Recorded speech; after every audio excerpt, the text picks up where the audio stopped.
How's everyone feeling today? So when I ask you a question, if it feels right to you, I want you to say super. How's everyone feeling today? Super. And I want to honor you for being here because I've been going to seminars and events my whole life. How is it so far for everybody? Yeah, it was a test, right? A lot of people think it's your retention when people forget something. Let's do this for example. Take your right hand, shake it out. How many people here want to learn faster?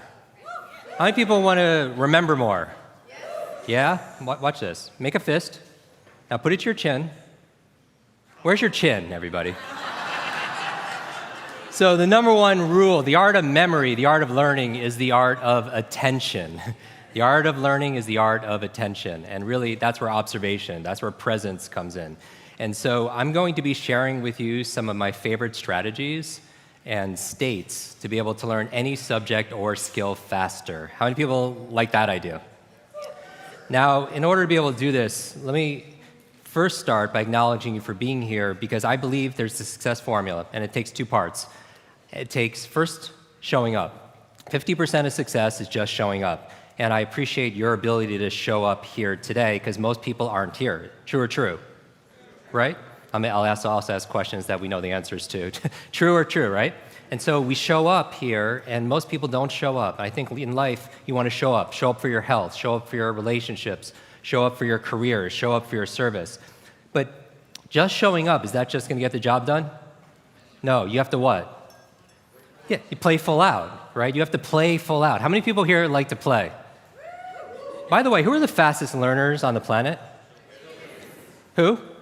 I did this to a group of 10,000 people from 60 countries, and a whole table yelled out pygmies. And if anybody knows why pygmies are such great learners, please tell me. But children, right? Children, how fast can a child learn a musical instrument compared to an adult? How fast can they learn a second or third language? They learn fast, right? Because why do children learn quickly? Because why? They don't know. Good. What else? They're curious. They have attention. What else? They have time, certainly. No limits. They don't have the learned helplessness. Very good. They're not thinking about the mortgage payment. Focus, right? I mean, they're curious, and they play a lot. Remember as a kid, you went to your friends, and you were like, you want to come out and play? Do you want to play? But later on, we got rid of the word play, and we started saying, let's hang out, right? And then all of a sudden, there's a difference, right? And the curiosity is important also. There's a Rumi quote from the poet said, trade your cleverness for bewilderment. Isn't that a great word, bewilderment? When's the last time you were in that state? We're talking about genius states and superhero states. When's the last time you were in that state of bewilderment? I mean, so who's in control of your state, by the way? Who's in control of how you feel? When we're defining a state, how would you define a state? What does it mean? It's like your mood. What else? This is where the active part comes in here. It's your emotions, like a snapshot of your mind and your body, how you feel. Here's the key. Do this. Information. Do this. Put your hands out. Information combined with emotion becomes a long-term memory. Long-term memory. How many people know this? How many people you hear a song and it'll take you back to when you were a child? Raise your hand. How many people it's not a song, but maybe it's a fragrance or a food that will take you back decades? Because information combined with emotion became a long-term memory, right? Because we're not logical, we're what? We don't do things logically all the time. We do things what? Emotionally, right? Because we're not logical, we're biological. We're not logical, we're biological. And so what I want to talk about is how to unlock what we call your super brain. I'm going to talk about the states. These emotional states where the best of you shows up automatically, where you don't have those limits. Now, in my breakout, I'm going to talk about the strategies, how to read faster, how to remember names, step by step, how to learn another language. Those are the strategies. But you always start with state. Everyone wants to write this down. All learning is state dependent. All learning is state dependent. That the emotional state that you feel when you're learning something gets anchored to the learning. Does that make sense? By the way, what was the state that you felt back in school? Primarily, how did you mostly feel in class? Bored, and the other half of the class is like confused, right? Now, on a scale of 0 to 10, What's boredom? On a scale of 0 to 10. 0. Anything times 0 becomes what? 0. And that's why a lot of people don't remember what they learned. It's the emotional state. Does that make sense? Let's test this out. Stand up real quick. Stand up. I have no slides for you. I'm going to take you through exercises. How many people like experiential learning? So it gets in your body, right? So what we're going to do here is we're going to play some games. We already said that children are the fastest learners, right? Children are the fastest learners. How many people here feel like you want to learn more in less time? Raise your hand. Raise your hand if you have books on your shelf you haven't read. More than one. And it becomes, like Lisa Nichols talked about, it becomes shelf help, not self-help, right? How many people here get more than 10 emails a day? How many people came here today like to have a better memory? How many people forgot why you came here today? Have you ever done that? Walk into a room of your own home and just forgot why you're there? Anyone feel like senior moments are coming a little bit early? Like you're in the shower and you can't remember if you shampooed your hair. And you end up doing it twice, right? Or you misplace things. How many people here know somebody, maybe personally, who misplaces things all the time? The remote control, the Apple remote, their phone. Have you ever found yourself calling your own phone, hoping you kept it on? Or maybe you lose something like your car keys, or not something larger like your car. You ever see the people out in the malls and they're using their car alarm trying to figure out where they parked their car? And what about names? How many people here, honestly, you have trouble remembering people's names? How many people have forgot the name of somebody in this room? Right? And so let's start with my name. Hopefully you remember it. My name is Jim Kwik with Kwik Learning, and I help people to learn quickly. The question I always get is about my last name. My last name really is Kwik. I didn't change it to do what I do. With a name like Kwik, you could say my life and my destiny was pretty much planned out. I had to be a runner back in school, which is a lot of pressure when it says Kwik right on your shirt. I have to be very careful when I'm driving because the worst name to have on your driver's license when you get pulled over for speeding is the name Kwik, right? Because you're not going to talk your way out of that speeding ticket. And I get to do my mission, my dharma, which is helping people to learn faster. I think if there's any skill to be able to master in the 21st century, something that's going to give you a real tangible advantage, it's your ability to learn quickly. And only because it's a sign of the times, because digital overload, digital distraction, so many things vying for our attention. How do you get things done? But when I talk about speed, I don't talk about I'm not talking about frantic speed. You could actually learn faster and actually have an ease, a confidence, a peace of mind. How many people would like to have that? Be able to succeed, but also have this level of harmony inside of yourself, this clarity of thought. And it's the idea, how many people here read 7 Habits of Highly Effective People by Dr. Stephen Covey? What's the 7th habit? Sharpen the saw. Very good. Sharpen the saw. The metaphor here is if you have all this wood to cut and you have a saw with a dull blade, when do you want to sharpen it? Before you start cutting the wood, right? Because a lot of people are going to work hard. It's going to work a lot harder if you have a dull blade, and they have to sweat and perspire and work 3 or 4 times harder when they could have sharpened their saw. And so learning how to learn, like Vishen was talking about, that's you sharpening the saw. Because anything that comes afterwards is going to be easier, right? And so if that person's not working harder, they're working what? Smarter. And one of the best ways to work smarter is accessing your genius states. So I'm going to test this out. We said that children are the fastest learners, right? That they have this curiosity and they play all the time. Let's see how many people here, raise your hand if you're willing to play. Now, it's been shown in science, the research, by playing more actually creates neurogenesis and neuroplasticity. What's neurogenesis? New growth, new brain cells. How many people like the idea of creating more new brain cells? What about neuroplasticity? What does that mean? More connections. So intelligence, in a way, is not necessarily, like Einstein didn't have a bigger brain than anyone here. Probably, it was actually less. He had a smaller brain. But in certain areas of his brain, he had highly connectedness. He did these thought experiments where he would put himself in these brainwave states, specifically theta state. The theta state of creativity. That's the state that you're in when you shower. Have many people notice when you're showering, you come up with all these wonderful ideas? And it's always when you can't write something down, right? And so That's the theta state. That's a relaxed state of creativity. You're inspired. You come up with new ideas. New things come out of you, right? And I actually took 6 showers this morning just to prepare for this presentation. So it puts you in creative state. And so he had more connections in certain areas. And so you could promote that by playing more. And so what I'm going to ask you to do right now is I'm going to ask you to find 2 people in the room you do not know. Pair up in 3s. Go. Find 2 people you do not know, pair up in 3s.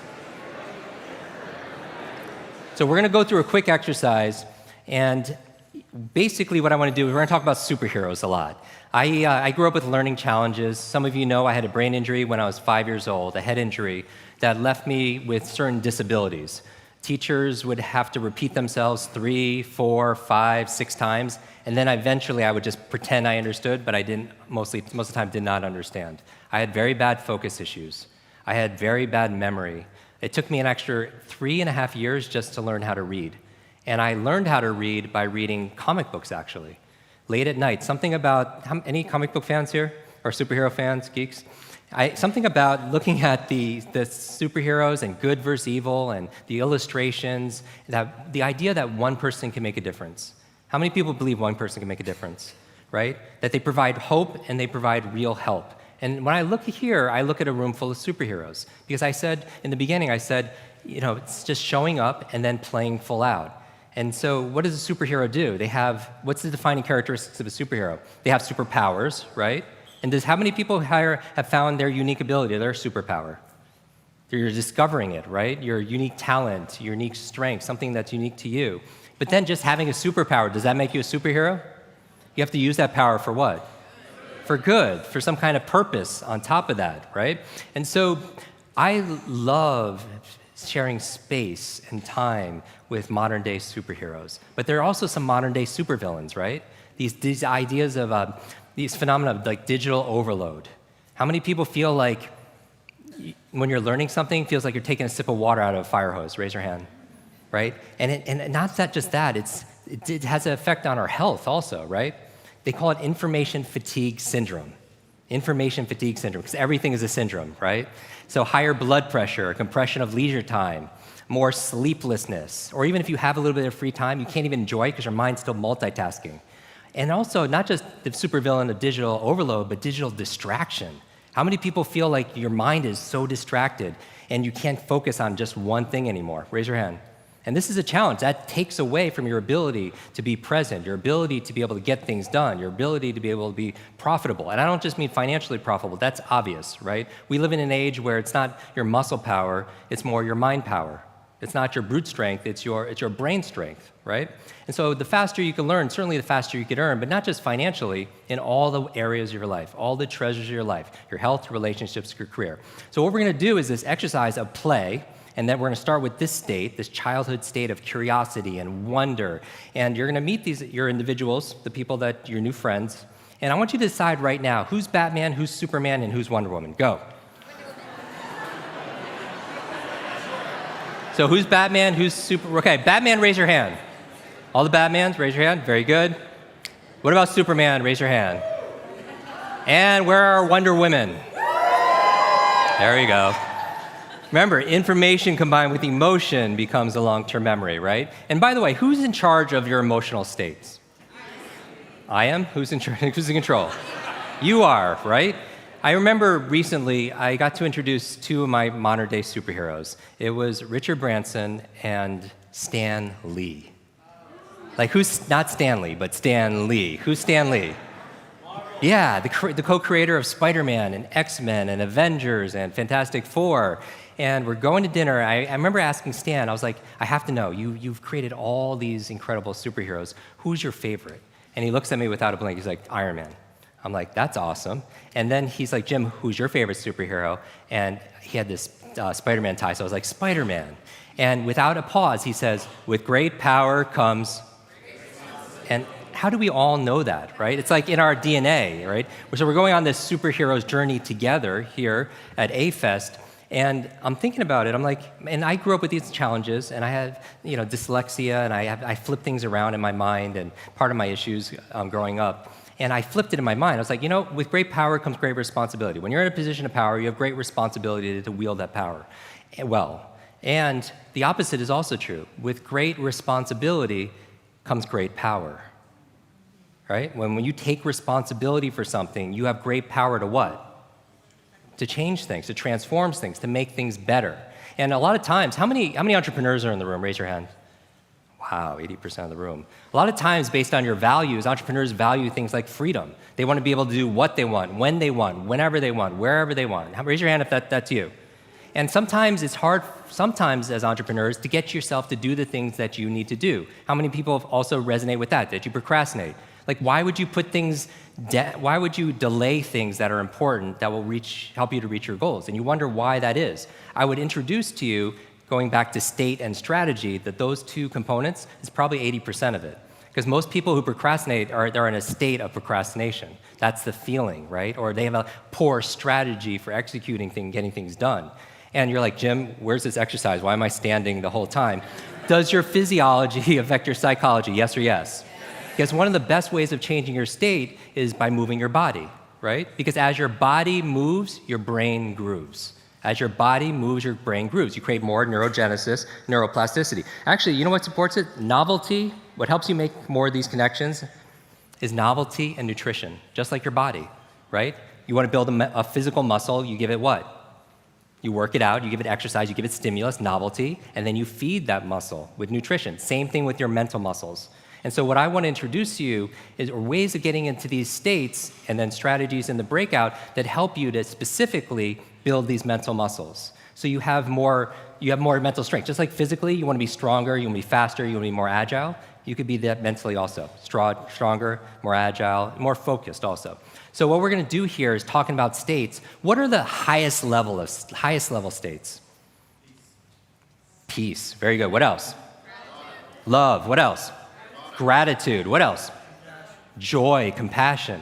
So what I want to do, let's pick one of them. Remember we said that when it comes to learning things and getting it into your nervous system, information is not enough because we all know what to do. Common sense, right? We all know, for the most part, how many people know what they should do to make things better, but there's indiscrepancy, but like in terms of not getting things done, right? And so what I'd like to offer you is common sense is not often common practice.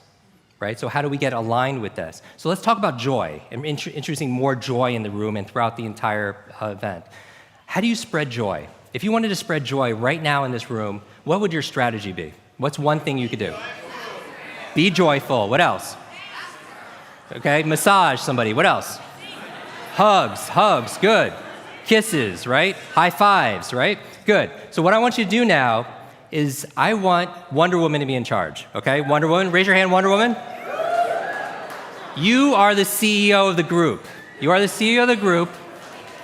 And what we're going to do is you're going to tell and you delegate to Superman and Batman how to spread joy around the room, and they're going to do it for 30 seconds, all right? We're going to put a countdown timer on here. Ready? Go.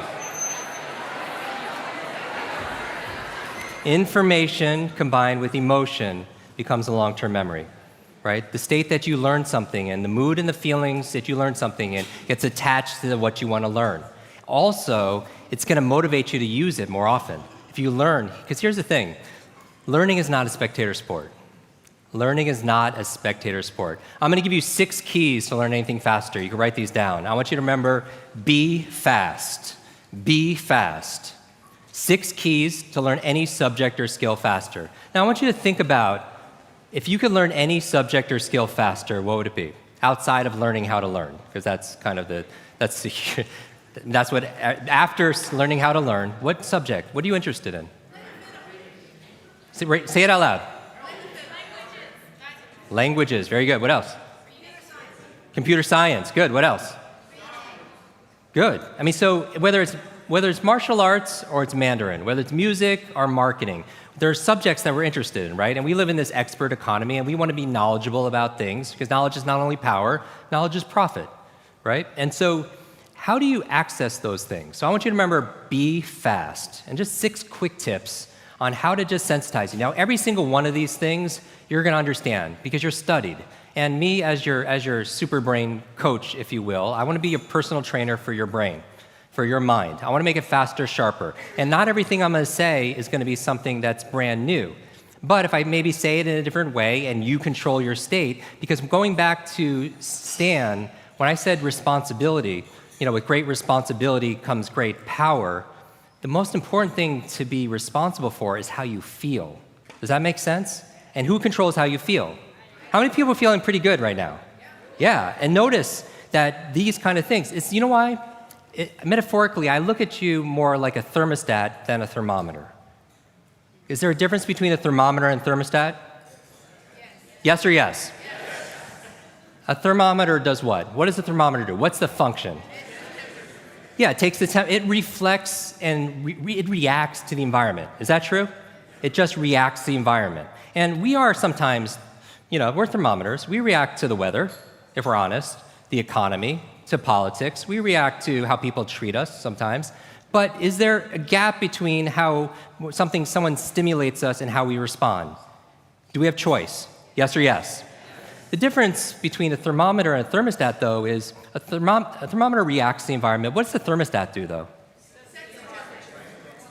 Yeah, it regulates, right? It helps manage. It sets a standard or a vision or a goal, and then what happens to the environment? It raises to be able to do that. Is there a difference? Yes or yes?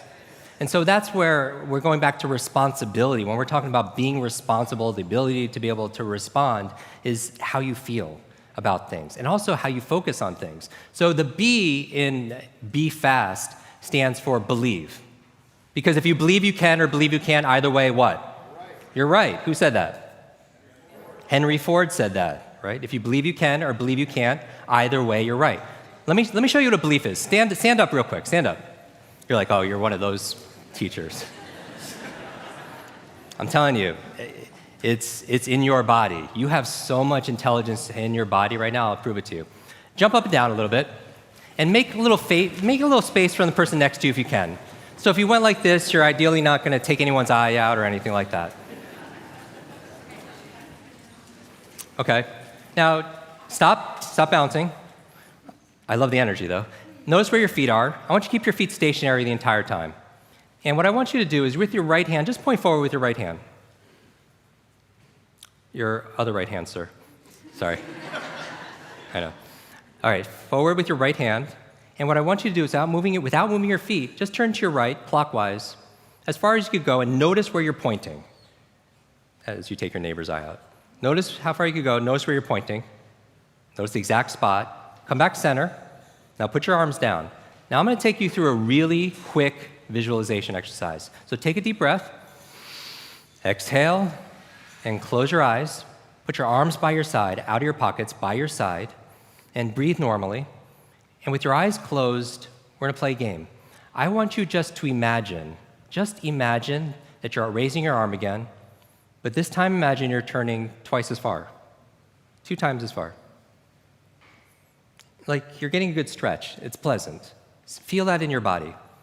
And if you can't imagine it, just imagine that you're imagining it.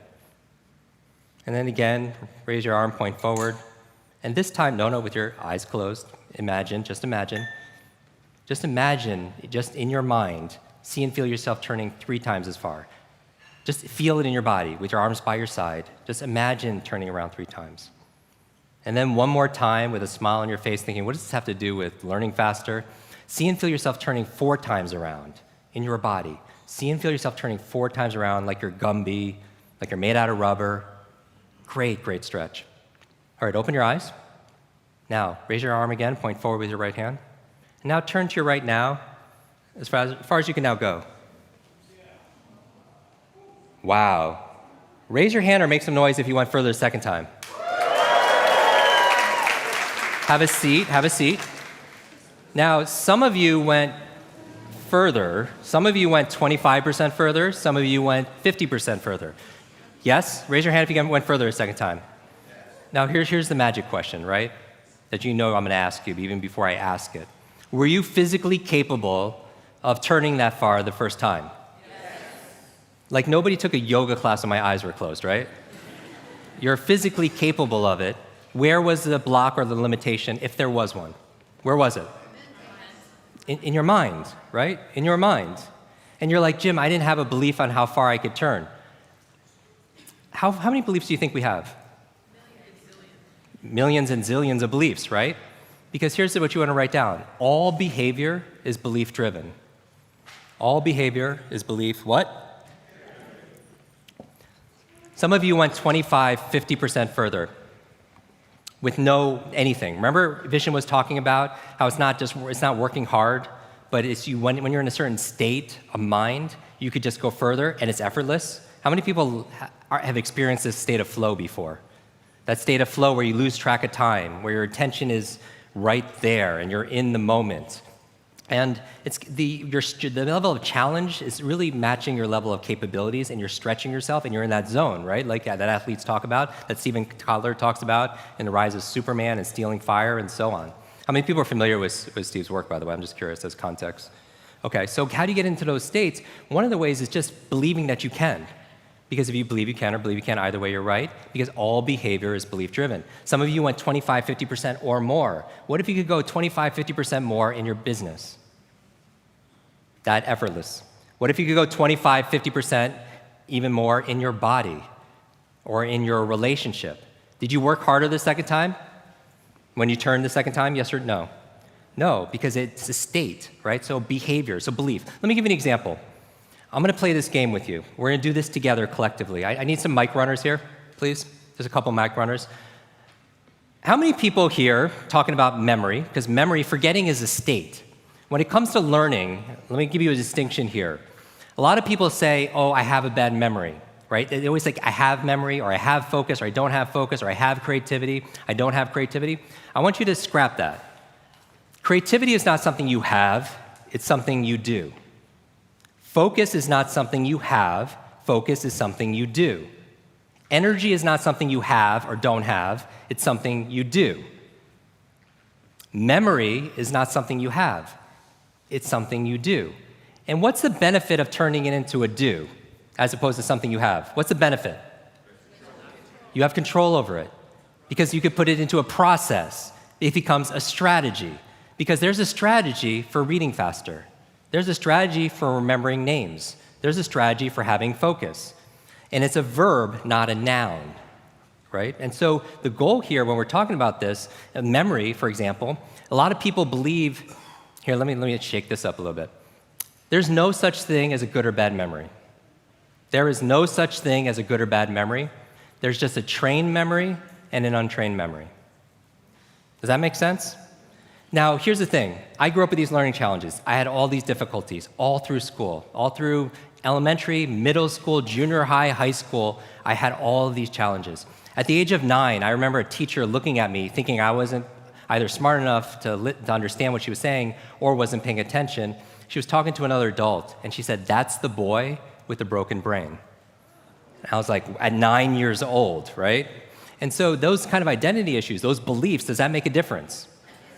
Yes, right? And a lot of people believe that they can't do certain things. They can just never remember names. So I could teach them a strategy, but if the belief is not changed, what happens? It's not, because it becomes self-fulfilling. I remember running a marathon, and preparing for it, I read a chapter of one of the books, and it was on the psychology of running a marathon, right? The mental part. And it said this verbatim, word for word, because I'm a memory expert. It said, your brain is like a supercomputer, and your self-talk is a program it will run. So if you tell yourself you're not good at remembering names, you will not remember the name of the next person you meet because you programmed your supercomputer not to. Isn't that interesting? What I always tell people is this: you have to monitor your self-talk. Monitor your self-talk. If you go around tell people, oh, I have a horrible memory, I'm not smart enough, I'm getting too old, fill in the blank. First of all, if you fight for your limitations, you get to keep them. Does that make sense? A lot of people are like, oh, I'm so forgetful, I'm so busy, which that whole busyness really bothers me. Like where people, how are you doing? I'm just so crazy, so stressed, so busy. It becomes like a badge of honor that people wear all the time. And then what do you start reinforcing? Being busy, right? But here, going back to this, your self-talk is the program that will run, so you want to be mindful, right? And stand guard to your mind, because your mind is always eavesdropping on your self-talk. Your mind is always eavesdropping on your self-talk. And so going back to this, I want to play this little game, because how many people here, your memory's not quite as good as it used to be? Raise your hand, honestly. Now, how many people here, let's take numbers. How many phone numbers did you used to know growing up? How many phone numbers? Shout it out. How many phone numbers when you were younger? All of them, right? Pretty much. How many phone numbers do you know right now? One, two, right? And so how many people here have a number you call all the time, but honestly, if you don't have your phone on or with you or the battery's dead, you honestly do not know that number. You call it every single day almost, or text it or whatever. And so the challenge here is this. The two supervillains that we're talking about, it's digital overload. Too much information, too little time. The amount of information is doubling at dizzying speed, but how we learn it, how we remember it, has that changed at all? If anything, there's been a decline. The amount of information is doubling like this. Your learning abilities, in terms of your reading, memory, everything's flatline. That gap creates the stress that you feel on an ongoing basis, right? How do you catch up? How do you keep up? How do you get ahead, underneath that velocity, right, and that acceleration?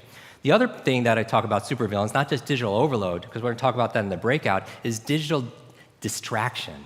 Digital distraction, right? How many people, I'll tell you the worst habit, because I'm going to talk about this later. The worst habit, and you're gonna hate me for saying this, the first hour of the day is touching your phone. It's the worst thing you could do. The absolute worst. How many people are guilty of doing this, though? Right? Because you have that addiction to it. And I'll tell you the reason why you don't want to do it. I'll give you two reasons, because I don't want to talk strategy too much. I'm going to talk about it more tomorrow. The strategy, the reason why you don't do it is when you wake up, talking about brainwave states, we're talking about superhero states, your brain cycles through different brainwaves. Beta is when you're most awake. You're in beta, most of you right now. Delta is when you're asleep. Hopefully nobody's in delta right now. Theta is right above delta. That's the state of creativity we talked about, like when you're in the shower, right? You're so relaxed, almost in and out of sleep. And then you're so creative, right? You're very inspired. In between theta and beta, when you're most awake, is a state called alpha. How many people are familiar with alpha states? All right, it's a state you go in when you meditate. States you go into when you do deep breathing. States you're also in when you watch television. How many people have ever seen somebody watching television? You're trying to talk to them, but they're watching their favorite show, their sports, or whatever it is, or maybe you're guilty of it too, and honestly, that person is not hearing you. You know that? You're talking to them, but they're so in trance, right? Television programming, it's programming them. They're in such trance, they're in an alpha state. And the alpha state is where your conscious mind is set aside and you're not filtering. It's information is coming in. Alpha state is a great state to learn in, though. Great state to learn facts. Great state to be able to learn foreign languages, also. Great states to learn information like giving presentations and scripts. One of the ways we work with actors, putting them to an alpha state, so they're in this relaxed state of awareness where their conscious mind is set aside and information is just flowing in, like television. And you could control those states because you have a responsibility once you learn the strategies behind it. And so when we're coming back to memory, I want to play this quick game. I'll give you a third villain. We talked about the first villain, supervillain. We're talking about superheroes. You're a superhero. The supervillains that are taken away from your joy, your productivity, your peace of mind. Digital overwhelm, digital distraction. I'll add a third one I wasn't going to say. Digital dementia. Digital dementia. And this is a real medical term right now. This is the idea that we're outsourcing our brains to our smart devices. We're so reliant on our smartphones that our smartphones are making us stupid. Does that make sense? It's convenient. I don't want to memorize 500 phone numbers, right? Nobody wants to do that. But we've lost the ability to memorize one. Like if I give you a 7-digit number now, how difficult? Would you find that kind of difficult to memorize, like a phone number that you used to do years ago? Yes or yes? Because if I take my arm and I put it into a sling for 6 months, does it stay the same? Would it even grow stronger? It would what? It would atrophy and grow weaker. Same thing with your mental muscles. If you're relying on your phone to keep your schedules, your to-dos, do simple. I went out to dinner with 10 people recently. There was 10 of us. And 3 people at the end pulled out their phones to divide the bill by 10, right? And we've lost that ability to use we've lost the ability to be able to do certain things. And so that's where digital dementia is.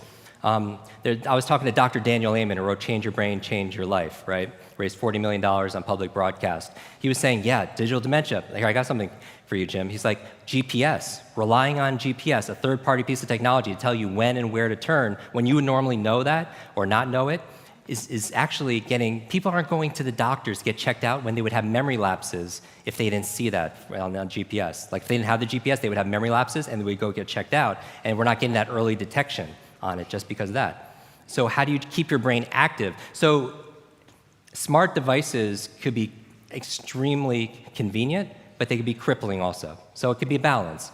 Yes or yes?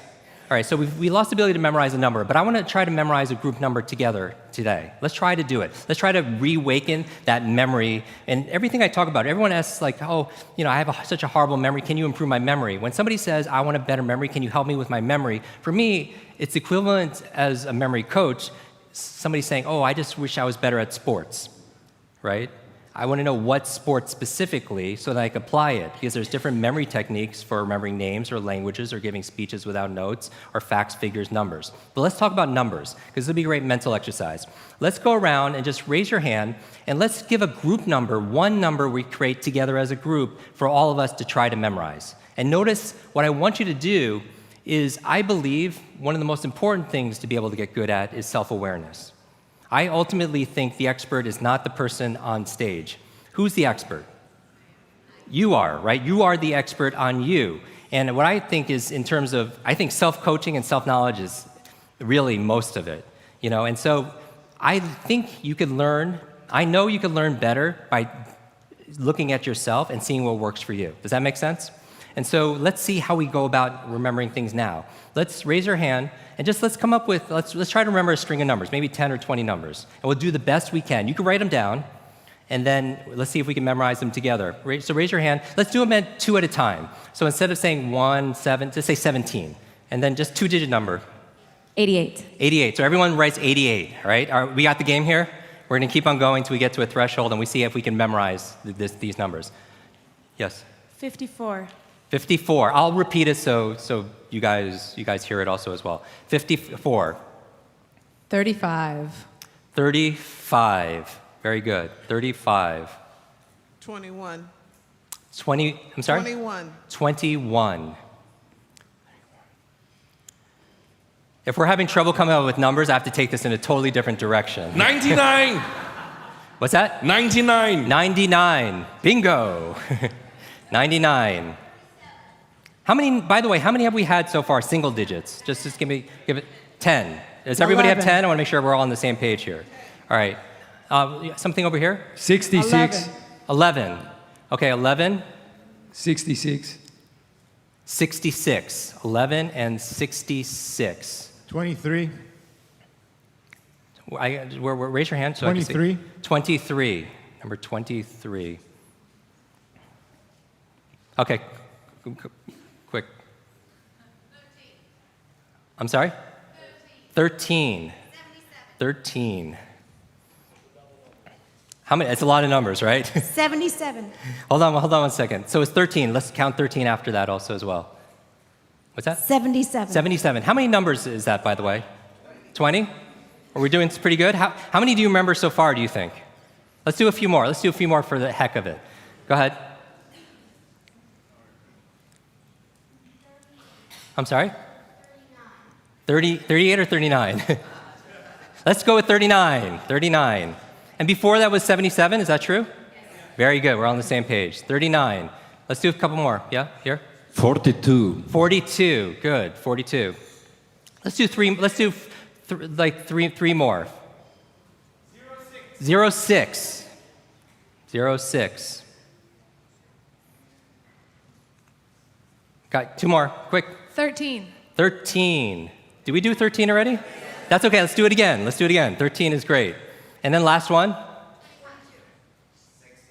42. Again, 42. Very creative. Okay. Now, I want you to do this. Close your eyes and just write down as many as you remember right now. The last one was 42, right? Don't close your eyes. Close your paper and then just write down as many as you remember. In order, yes, definitely in order. That's the only way it kind of works. All right, let me try to do it, okay? Let me try to do it with you, and you guys could check, all right? And I'll look here so you know nothing is being broadcast here, all right? I'm gonna do single digits, all right? I need some energy here. Okay, 8, 8, 5, 4. How are we doing so far? 3, 5, 2, 1. Yes? 9, 9, 1, 1, 6, 6, 2, 3, 1, 3, 7, 7. How am I doing? Good. 3, 9, 4, 2, 0, 6. Is that good so far? 1, 3, 4, 2. Now, I don't do this to impress you. I do this more to express to you what's possible. Because like this exercise that we did when we turned like this, let me give you an example. What did Roger Bannister do in 1954? The 4-minute mile. Throughout human history, nobody could run a mile in less than 4 minutes. Why? They didn't believe that they could. In fact, what was the belief back then? It was impossible. You would die. Your heart would, the human heart was not capable of running a sub 4-minute mile. It would explode in your chest. Now that was the belief. Would that keep you from running a 4-minute mile? Like I'm a runner, that would keep me from running, period, right? And so it's interesting, how he actually was able to do it is he actually visualized himself crossing the finish line and seeing it says 3:59. Because he knows what you know as superheroes, and he's doing these thought experiments, that success is an inside-out game, right? That in order to take the invisible and make it visible, just like a thermostat, right? You visualize things here, and then you make it out here. He knew it had to happen here first, because all behavior is belief-driven. Now, that wasn't the interesting thing to me. Just like when you did the turning exercise, that's what he did, the equivalent. The interesting thing is what happened in the next couple years. Nobody could do it for thousands of years. One person does it. What happens? Yeah, dozens of people started breaking the 4-minute mile. Now, in that year, was there big advancements in shoe technology and nutrition and training methodology? No. Where was the change? A change in belief. Like I remember when I was a child, I was at a restaurant and we had a waiter go around and take everybody's order, 20 people, busy night. Halfway through, he was taking my order. I noticed something funny, he wasn't writing it down. Have you ever had a waiter or waitress like that? And I was like, there's just no way. I was very skeptical. We're going to send stuff back. This is going to be a disaster. Well, when he came back, he got every single thing perfect. The salad dressings, the beverages, how he wanted the meal cooked, the desserts, everything perfect. Now, is that a standout skill or is that a standout skill? Yes or yes? Yes. He was like my Roger Bannister. He did something I never thought was possible and opened up possibility inside my mind. Perceived limits, right? You don't know how far you could turn, just like what we talked about, what Vishen was talking about. And just like with this, I do this demonstration not to impress you, to express upon you what's really possible. I grew up with learning challenges, with difficulties. How about this? How many people want to see me memorize this backwards? Recall it backwards. Yeah? That's how much energy I'm getting here? Let me try to get most of this list backwards, all right? No, I'm just kidding. Actually, let me try this. 2, 4, are we good? I want to make sure I'm in the right thing. 3, 1, 6, 0, 2, 4. Is that good? 9, 3, 7, 7, 3, 1, 3, 2, 6, 6, 1, 1, 9, 9, 1, 2. How are we doing? 5, 3, 4, 5, 8, 8. So what if you could get in these kind of states and have strategies to be able to do the things that you need? How much more productive could you be as a coach, as an expert, as a speaker, as an entrepreneur, as a parent, as a student by having these kind of strategies? What really upset me is when I struggled my whole life with my whole childhood life until I was 18 where I hit a wall. I literally, when I became a freshman in college, I was lucky to get into, I was like, I want to make a fresh start. And I was like, I want to show my family, I want to make them proud. I want to show the world, myself, that I was good enough and smart enough, that I could really do this. So I worked really hard, and I did worse. And I was ready to quit school, and I was living in the library. I wasn't eating, I wasn't, sleeping, I wasn't doing anything that was good for me, nothing in wild fit, all the things I should be doing to build my superhero strength. I ended up passing out in the library late night, and I fell down a flight of stairs. I hit my head again. And I woke up in the hospital 2 days later. And at this point, I weighed about 117 pounds. I was wasted away. Like I thought I died. Maybe part of me wished that I had. And also, when I got out, I was like, there has to be something better for me here. Like, what do I do? And the nurse came in at that exact moment and brought a mug of tea. And on the tea was a picture of a genius, a true genius, the opposite of what I felt I was at the time. It was Albert Einstein. And it said this quote that you've all heard in some iteration: the same level of thinking that's created the problem won't solve the problem. The same level of thinking that's created the problem won't solve the problem. I was thinking, what's my problem? I'm a really slow learner. How do I think differently? Maybe I can learn how to learn, right? And I was just like, I picked up a course bulletin to look at classes, and they're all classes at school on what to learn. Math, history, science, Spanish, right? All important subjects, but what to learn. How many classes were on how to learn? No classes. I mean, classes on, where's your class on creativity and problem solving and thinking, right? Where's your classes on reading faster and having better focus and concentration or improving your memory? I always thought it should have been the fourth R in school. They teach you 3 R's: reading, writing, and what? Arithmetic. What about remembering? What about recall? What about retention? And because Socrates says there is no learning without remembering. There is no learning without remembering. So B is believe. Believe you can, believe you can't. Now the E, I'm going to go through these really fast, is exercise. Exercise. And what I mean by this is I mean physical exercise. Because your brain, the primary function of your brain is to control your movement. As your body moves, your brain grooves. Stand up real quick. Stand up. Quick, quick, quick. Watch this. I want you to do this. I want you to take your right elbow and just put it to your left ear. Left what? Knee. Good. And then your left elbow to your right knee and vice versa.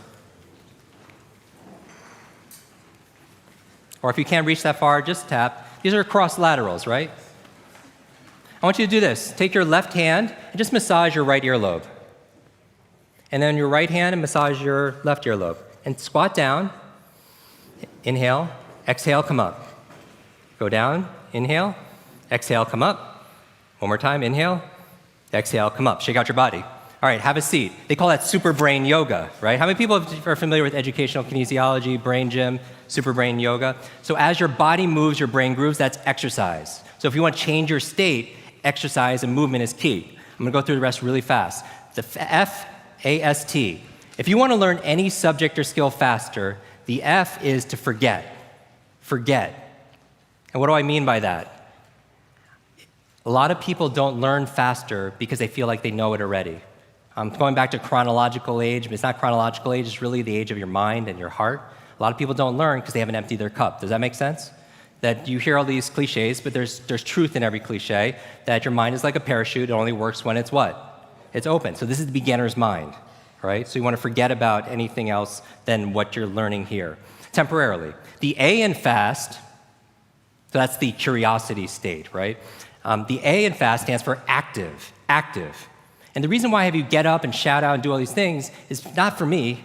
Trust me, I know the answers to most of the questions and everything, is the active part is learning is not a spectator sport. Learning is not a spectator sport. The human brain and the mind doesn't learn consuming information, it learns through creating it. Your mind doesn't learn based on consumption, it learns through creation or co-creation in this state. Does that make sense? So you have to be active. You take notes, you ask questions, you participate in it. How many people believe what you put in is what you get out? Right? So you're active. The S in fast stands for state. So this is emphasizing the state, that all learning is state dependent. All learning is state dependent. I never want to learn in a bored state, right? Most people, like when they read, they're in a bored state. How many people, you read a page in a book, get to the end, and just forget what you just read? And you go back and you reread it, and you still don't know what you just read because you're in that bored state. How many people use reading as a sedative? Like you have this token book that's been inside of your bed for an embarrassingly long period of time. But if your state that you have associated to this activity called reading is falling asleep or a zero, anything times zero is what? Is zero. And people wonder why they don't remember what they read. So control your state. Finally, the T in fast and B fast stands for teach. Teach. I recommend that throughout this entire gathering and beyond, you learn with the intention of teaching it to somebody else. Does that make sense? If you had to teach this to somebody when you got back home, your team, your family, your friends, would you learn it differently? Yes or yes? Would your focus be better? Yes or yes? Would you ask better questions? Would you take better notes? Right? So you learn with the intention of teaching to somebody else. All right? So the B stands for what? Let's do this fast. B fast. B stands for believe. Believe you can, believe you can, you're right. The E stands for what? Exercise. As your body moves, your brain grooves. The F stands for what? Forget. Beginner's mind. Your mind's like a parachute, only works when it's open. The A stands for what? Active, because learning is not a spectator sport. The S stands for what? State. All learning is state dependent. And finally, the T is what? Teach, because when you teach something, you get to learn it twice. Let me close with this. This is how I used this once. And so I think children, going back to childhood, you're the fastest learners, right? And you could access that at any time, because you have an inner what? Child. You do have an inner child. How many people believe they have an inner child? A child inside there that is a genius, that can learn, that maybe needs to hear some words from you every so often, right? And so a few years ago, and I'll close with this, a few years ago, because I remembered someone's name, it led to business that, how many people believe remembering names is important? Because if you forget someone's name, what's the communication you're sending them? That they're not what? Important. How are you going to show somebody you care for their business, their future, their finances, their health, if you don't care and just remember them, right? And so I remember someone's name. It led to this business for 20th Century Fox, and it was for the chairman, and I was training him and his executive team on a Friday. And I go there, and because I was in state, because I saw all this Avatar like memorabilia, and I saw this movie poster with Star Wars, I was like a kid, right? So I gave my best training ever. And afterwards, they really felt it. He was like, gave me a tour of the whole place and everything, and I saw this movie poster of Wolverine. This for me is a big deal. A Wolverine coming out, and I was like, wow, I can't wait for that film to come out. And the chairman picks up the phone, and 5 minutes later, I'm in the Fox studios with 3D glasses watching Hugh Jackman fight all these super ninjas, right? And I'm in my bliss on a Friday. Afterwards, he comes to me and says, Jim, how was the movie? I was like, it's great, thank you so much. I tell him my story, how I grew up with learning disabilities. I taught myself how to read by reading comic books. My favorite comic book were the X-Men, Wolverine and the X-Men. And not because they were strongest, it's because they didn't fit in. Because I felt like I didn't fit in growing up as a kid. Does that make sense? With this disability and the boy with the broken brain. And the highlight of the comic books for me was when I read that the school for the gifted, for the superheroes, for X-Men, was in Westchester, New York, and it's a suburb of New York City, and that's where I grew up. So when I was 9 years old, I used to ride my bicycle all around the neighborhood trying to find this school. Because I wanted to run away. I wanted to find my superpower, something that I was good at, and I want to find my super friends. Because when you're the boy with the broken brain, you don't connect with a lot of people because you don't feel like you have a lot to offer, right? So I used to do that. I'm telling him this story, the chairman, and he's like, Jim, I know you like superheroes. Do you want to go to Comic-Con? Now, how many people are familiar with Comic-Con, right? Tens of thousands of people getting together in San Diego, dress up like superheroes. I was like, when is it? He's like, today, Friday, Saturday, Sunday. Now notice my mind. I go from a 9-year-old to a 99-year-old. Because I'm like, I'm in LA, how am I going to get to San Diego on a Friday, right? There's going to be lines, there'll be traffic, I have nothing to wear, I have all these meetings in LA. And notice like the critic that comes in, right? Because sometimes we have to get out of our own way. And mentally, I just became an old person in my mind. And then I was like, and he's like, Jim, do you want to go? I'm going tomorrow. And he was like, I was like, you're going tomorrow, I'm going to go with you. So he picks me up Saturday morning, and instead of driving down there, we get on his plane, and I swear to you, on that plane's the entire cast of X-Men. And they're going to surprise Comic-Con, right, with their presence for the new movie that's coming out. And I spend the entire, I go on there, and I see Wolverine and Patrick's, Professor X. I'm sitting between Jennifer Lawrence and Halle Berry going to Comic-Con, right? And we spend the entire day amazing. We come back, here's the lesson. We come back, and Chairman was like, how was it? I was like, the best day ever, thank you so much. He's like, Jim, I have something else for you. I don't want anything else, what can I do for you? He was like, they really loved you. How would you like to go to Montreal? They were filming the last 30 days of the new movie. And I'm like, oh, wow, I've never been on film set. I would love to do that, but what can I do for you? And he says, Jim, just do what you did with us. Just teach them how to speed read scripts, memorize their lines faster, be present and focus on set. And I was like, I could totally do that. Sunday morning, we're on what they call the X-Jet, and we're going to Montreal. And I'm brain training these amazing individuals that inspired me growing up, right? And I got to see, on set, it was actually taking place at the school. And I got to see my real-life heroes come to life in front of me as a 9-year-old boy. Now, when I got home, there was a package waiting for me. I opened up. I don't know if you could put the slide on, please. I opened it up, and there's this photograph on the screen. there's a photograph of me and the entire cast of X-Men. And even better than Halle Berry and Jennifer Lawrence, everything that's on there, was the note from the chairman. It said this: Jim, thank you so much for sharing your superpowers with all of us. I know you've been looking for your superhero school since you were a kid. Here's your class photo.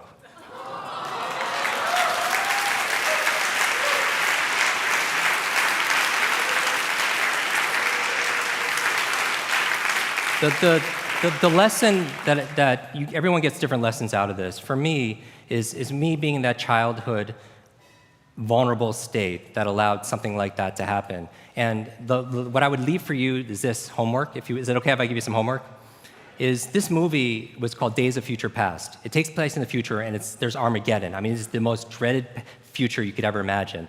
And Professor X sends Wolverine, because Wolverine has healing abilities with his mind, sends him back in time as like the communicator to talk to his younger self. So Professor X sends Wolverine back in time to talk to the younger version of Professor X to tell him something so that way the future gets changed. Does that make sense? So my question for you is this: if you could go back to that child inside of you, that younger self, and right now tell them something that they need to hear, what would that be? If you could go back and pass on a message to your younger self, what would it be? And if you were to go in the future, 1 year, 2 years, 5 years, 10 years ahead in the future, I believe you have wisdom inside of you. I believe you have greatness inside of you and genius that you're not even tapped in those states. If you were to project 10 years ahead of time and look back on this day right now, what does your current self need to hear from your future self? I have a quote that I get quoted on more than anything else. It talks about an egg and stress, that your egg is like your life, that if an egg is broken by an outside force, life ends. But if it's broken by an inside force, life begins. And all great things begin on the inside. Thank you very much.